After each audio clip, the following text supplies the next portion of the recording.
Hi നമസ്കാരം, അഭിലാഷാട്ടയാണ്. നമ്മുടെ ബാദുഖാനെക്കുറിച്ച് ഇപ്പോൾ പലരും പല രീതിയിൽ പറയുന്നുണ്ട് സോഷ്യൽ മീഡിയയിൽ.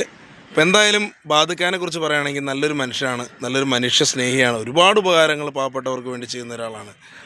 അദ്ദേഹത്തെക്കുറിച്ച് പറയുമ്പോൾ ഒരു വിഷമമുണ്ട്. കൊറോണ ടൈമിലൊക്കെ ഒരുപാട് ആളുകൾക്ക് ഭക്ഷണം എത്തിച്ചു കൊടുക്കുകയും നല്ല കാര്യങ്ങൾ ചെയ്യുകയും ചെയ്ത്, അതുപോലെ സിനിമകളാണെങ്കിൽ 5-10 സിനിമയ്ക്ക് പ്രൊഡക്ഷൻ കൺട്രോളറായിട്ട് മുന്നോട്ട് പോവുകയും ചെയ്യുന്ന ഇദ്ദേഹത്തെക്കുറിച്ച് പറയുന്നുണ്ട്.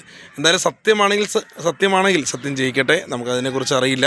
അപ്പോൾ എന്തായാലും ഒരു കാര്യം പറയാം, നമ്മുടെ ഹരീഷ് കണാരൻ മിമിക്രി വേദിയിലൂടെ വന്നതാണ്, അതുപോലെ തന്നെ നല്ലൊരു ആക്ടറാണ്. വന്ന വഴി മറക്കില്ല എന്ന് പറഞ്ഞു, പക്ഷെ വന്ന വഴി മറന്നുപോയി. കാരണം എന്താണെന്ന് വെച്ചാൽ അഹങ്കാരം കാണിച്ചു കഴിഞ്ഞാൽ സത്യം പറഞ്ഞാൽ ആരും വിളിക്കത്തില്ല. എൻ്റെ പൊന്നു ഹരീഷ് ഭായി, നിങ്ങളെന്താ ചെയ്യേണ്ടതെന്ന് വെച്ച് കഴിഞ്ഞാൽ അഹങ്കാരം കുറയ്ക്കും. നിങ്ങൾ ഒരുപാട് പേര് വിളിക്കും.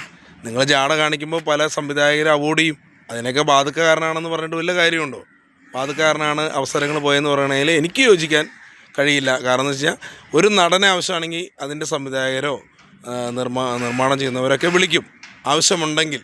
പക്ഷേ നിങ്ങൾ കാണിക്കുന്ന ജാട കാണിച്ചാലോ നിങ്ങൾ അവോയ്ഡ് ചെയ്യും. അപ്പോൾ എന്തായാലും നിങ്ങൾ പറയുന്നതിൽ പൈസ കൊടുക്കാനോ വാങ്ങാനോ ഉണ്ടെങ്കിൽ സത്യമാണെങ്കിൽ സത്യം ജയിക്കട്ടെ, ഫുൾ സപ്പോർട്ട്. അല്ലാണ്ട് നമുക്കറിയില്ലാത്ത കാര്യമാണ് സോഷ്യൽ മീഡിയയിൽ പറയുന്നത് കേട്ടിട്ട് നമ്മൾ അതിനെക്കുറിച്ച് പറയുന്നില്ല. എന്തായാലും കാര്യങ്ങൾ മുന്നോട്ട് നല്ല രീതിയിൽ പോട്ടെ. ഒരു കാര്യം കൂടി പറയുകയാണ്, നിങ്ങളുടെ അഹങ്കാരം നിർത്തുവാണെങ്കിൽ നിങ്ങൾക്ക് ഇനി അവസരം കിട്ടും. ഓക്കെ.